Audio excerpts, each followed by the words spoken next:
বিসমিল্লাহির রহমানির রহিম। রাব্বি জিদনি ইলমা।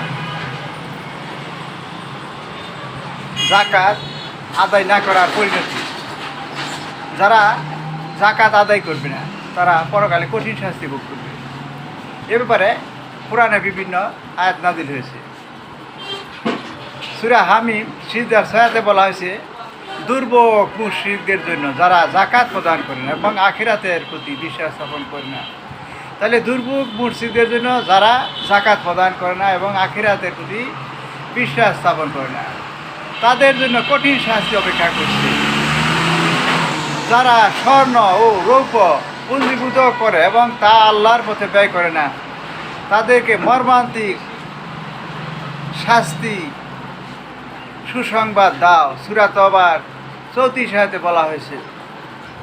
কিয়ামতের দিন তাদের অবস্থা হবে অত্যন্ত কঠিন। তাইলে যারা যাকাত আদায় করে না, কিয়ামতের দিন তাদের অবস্থা হবে কঠিন। যেদিন তা যাকাতের মাল জাহান্নামে অগ্নিতে উত্তপ্ত করা হবে এবং তা দ্বারা তাদের ললাট, পার্শ্ব দেশ ও পৃষ্ঠ দেশ দাগ দেওয়া হবে। সেদিন বলা হবে, এটাই তো সেটা যা তোমরা নিজেদের জন্য পুঞ্জীভূত করতে, সুতরাং তোমরা যা পুঞ্জীভূত করেছিলে তার স্বাদ আস্বাদন করো। সূরা তওবার ৩৫ আয়াতে এই কথা বলা হয়েছে। তাই যাকাত ঠিকমতো আদায় করতে হবে। যাকাত দেওয়া না দেওয়া হলো জঘন্যতম পাপ।